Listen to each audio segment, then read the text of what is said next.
Halo teman-teman, selamat datang di channel Aisas Template. Kalau kamu lagi nyari template untuk ngatur keuangan pribadi atau keluarga, pas banget. Kamu harus nonton video ini sampai selesai. Jadi kali ini aku mau ngasih tahu ke kamu, yaitu ada update untuk Premium Money Management 1.0 sekarang menjadi 2.0. Update-nya itu adalah perpindahan uang antara akun keuangan. Jadi untuk strukturnya masih sama, ada pendapatan, ada hutang, ada kebutuhan, keinginan, tabungan, dan di sini ada akun keuangan dan saldo awal. Di sini juga saat sekarang ini update-nya itu bisa mencatat income atau penerimaan uang. Kalau yang sebelumnya itu lebih fokus ke pengeluaran, kalau sekarang itu lebih ada income dan pengeluarannya serta ada transfer antar akun keuangan gitulah. Di sini udah aku kasih contoh untuk sheet setupnya, untuk gaji, hutang, kebutuhan, keinginan, tabungan, dan akun keuangannya. Aku juga udah ngisi saldo awal dari akun keuangannya. Untuk bulan ini tidak disarankan untuk dirubah. Kamu juga bisa mendapatkan informasi terkait kategori di dalam setup ini melalui tabel yang ada di sebelah kanan, tabel informasi. Langsung aja, sheet selanjutnya adalah sheet budgeting. Sheet ini digunakan untuk menentukan atau ngebudgeting pendapatan kamu dan pengeluaran kamu. Contohnya di bulan Juni aku ngebudgeting untuk gaji itu sebesar 10 juta, lalu untuk freelance sebesar 4 juta. Aku di sini tidak merencanakan untuk hutang gitu. Lalu untuk tabungan, untuk pendidikan aku mengalokasikan 1 juta, rumah 1 juta, mobil 1 juta. Untuk hutang ini anggaplah ada hutang sebelumnya ya. Itu aku berencana membayar 900.000 dan 800.000 gitu. Jadi hutang ini untuk pengeluaran ya, bukan untuk pemasukan. Kalau pemasukan kamu bisa mencatat hutang itu sebagai income aja di sini. Lalu ada kebutuhan dan keinginan yang udah aku isi. Kamu bisa lihat angka 3.300.000 di atas. Ini adalah uang yang belum dialokasikan. Jadi masih ada 3.300.000 rupiah. Sheet selanjutnya adalah sheet dashboard. Sheet ini adalah sheet utama dari template Premium Money Management 2.0. Di sini, kamu akan melihat semua laporan keuanganmu secara lengkap, mulai dari pengeluaran, pemasukan, aset, tabungan, hutang, dan saldo setiap akun keuangan kamu di setiap bulan atau tahunnya. Di sheet ini, kamu hanya perlu mengganti nama bulan di bagian bulan ini, nanti muncul drop down seperti ini, lalu kamu bisa mengganti tahunnya jika sudah berganti tahun menggunakan format 01-01-2025 dan seterusnya. Jika kamu mengosongkan bulannya ini, maka yang muncul adalah laporan keuangan kamu keseluruhan dalam 1 tahun. Kalau kamu pilih bulannya, maka akan munculnya laporan dalam bulan tersebut. Contohnya tadi, di sini aku ngebudgeting di bulan Juni, di dashboard aku pilih bulan Juli, maka datanya tidak akan muncul. Di sini tidak akan muncul kecuali untuk tabungan, hutang, dan aset. Karena ini langsung dihitung keseluruhan ya. Kecuali yang bagian aktual dan plan. Ini waktu bayar dan menabungnya. Di sini aku nyontohin di bulan Juni. Untuk account summary-nya ini masih 0. Karena di bulan Mei itu tidak ada transaksi gitu teman-teman. Jadi gimana ya? Jadi nanti itu di bulan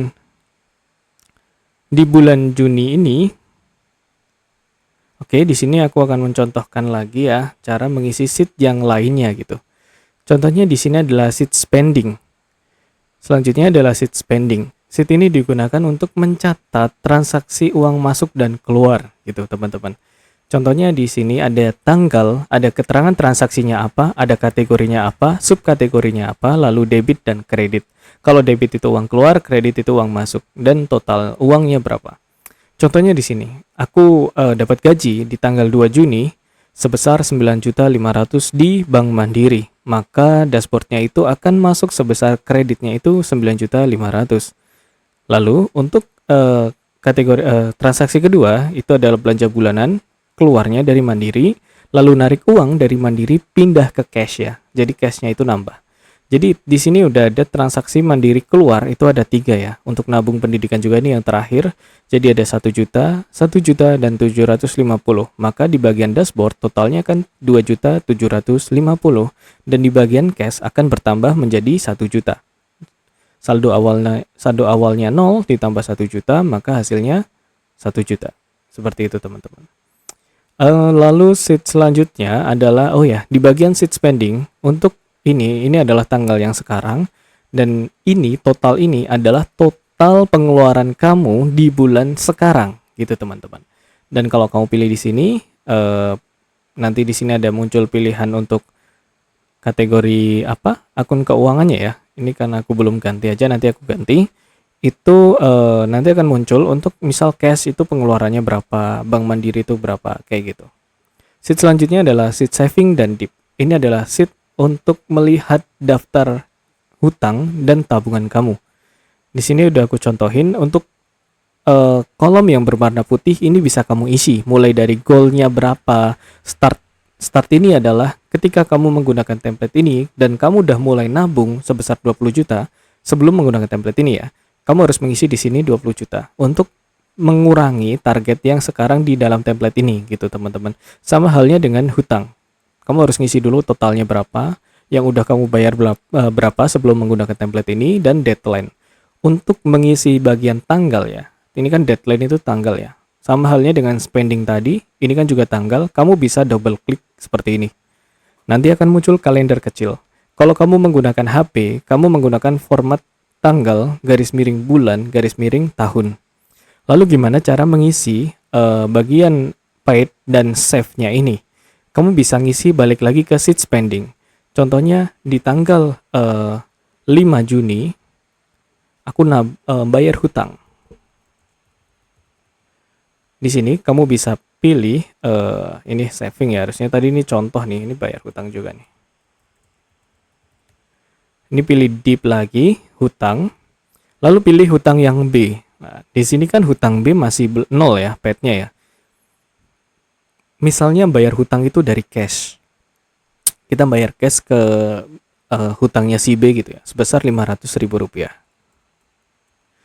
Sebelumnya, cash itu ada masuk ya, di ini nih, cash masuk 1 juta dan keluar Rp500.000 untuk bayar hutang. Maka di dashboardnya di bagian debit itu akan 500.000 dan current-nya atau saldo saat ini untuk cash itu adalah Rp500.000.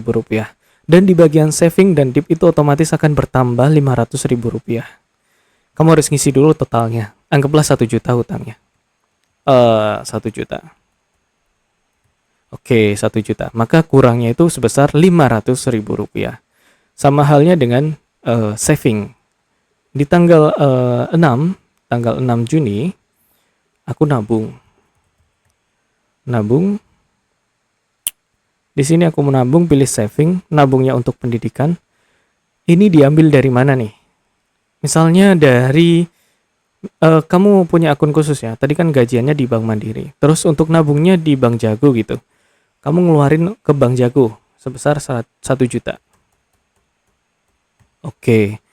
Kamu bisa lihat lagi di bagian dashboard, untuk Bank Jago ini akan nambah untuk kreditnya, dan untuk debitnya keluarnya ya, untuk Bank Mandiri itu juga akan nambah jadi 3 juta. Yang sebelumnya 2.750.000 jadi 3.750.000. Dan di bagian saving dan dip tadi udah bertambah menjadi 1 juta. Dan kurangnya tinggal 19 juta. Sheet selanjutnya adalah sheet aset. Ini digunakan untuk mencatat aset kamu. Ada saham Indonesia, saham US, aset emas, dan aset non-saham. Untuk saham US, kamu bisa masukin kode emitennya di sini. Untuk saham Indonesia, kamu bisa masukin kode emitennya di kolom putih.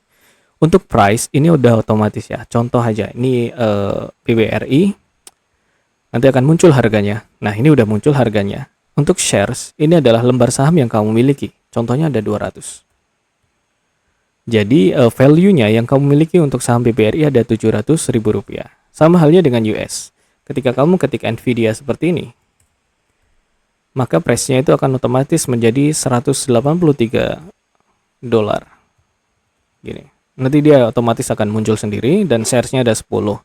Di sini nilainya itu masih $1.800 ya. Kamu pengen lihat rupiahnya, tinggal lihat ini aja. Saham US to rupiah. Dan ini udah sesuai dengan kondisi rupiah kita ke dolar ya. Misal 16.500 atau yang lainnya. Lalu untuk aset emas, ini digunakan untuk aset emas logam mulia. Jadi kamu bisa isi aja, misal kamu punya logam emas sebesar 1 gram. Kamu beli di Galeri 24. Ini udah muncul, harga buyback-nya adalah 2.337 untuk saat ini. Contohnya, kamu beli emas 1 gram ini di tahun 2017 harganya masih 500.000. Maka kamu akan untung sebesar 1.837.000 rupiah. 1.837.000 rupiah ini. Dan akan ditotalin di sini ya, totalnya 5.300.000 rupiahan sekian. Lalu untuk aset non saham ini masih manual. Kamu harus ketik tanah, investnya berapa. Maksudnya waktu kamu beli berapa. Jadi ini harus diupdate terus ya untuk tanah. Misalnya kamu beli di tahun 2020 100 juta. Di tahun 2025 harganya 200 juta. Kamu harus isi di sini 200 juta, maka nanti nilainya akan naik. Di atas ini adalah total aset dan aset goals. Ini adalah progres kamu. Sheet selanjutnya adalah sheet kalender. Sheet ini digunakan untuk mencatat kegiatan dan agenda kamu. Contohnya di bulan Oktober ya, di sini kamu bisa double klik lagi. Untuk kolom tanggal kamu harus double klik atau isi dengan format tanggal garis miring bulan garis miring tahun. Contohnya di tanggal 11 Oktober, sorry udah lewat ya, kita ganti yang lainnya. Misal tanggal 25, kita ada acara kondangan. Ini tabelnya atau kalendernya itu masih bulan Juni. Kamu harus ganti ke bulan Oktober. Maka akan muncul di sini meeting dan kondangan tanggal 24 dan 25. Kalau kamu ganti bulannya ya dia akan hilang lagi. Misal bulan Juni, bulan yang lainnya gitu ya. Untuk mengganti tahunnya kamu cukup ketik aja 2026 ya. Kalau untuk yang ini cashnya beda, jadi 2026 aja untuk cashnya yang ini. Atau 2027 terserah, nggak perlu pakai format 01 garis miring 01 gitu. Nanti kalendernya di sini otomatis akan menyesuaikan. Ini adalah laporan keuangan kamu. Simple banget kan, serba otomatis dan kamu bakal tahu kesehatan keuanganmu seperti apa. Kalau kamu pengen ngatur keuangan pribadi atau keluarga bareng pasangan kamu bisa banget pakai template ini. Caranya kamu bisa download melalui link yang ada di deskripsi. Kalau kamu butuh template yang lainnya seperti wedding planner, untuk perjalanan kamu, untuk usaha UMKM kamu, itu ada juga di deskripsi. Klik aja link yang ada di deskripsi. Sampai bertemu di video selanjutnya. Jangan lupa klik tombol subscribe Aisas Template, biar kamu tahu update terbaru dari Google Sheet Templateku. Dan kalau kamu pengen belajar Excel, kamu bisa lihat short videoku juga. Sampai bertemu di video selanjutnya.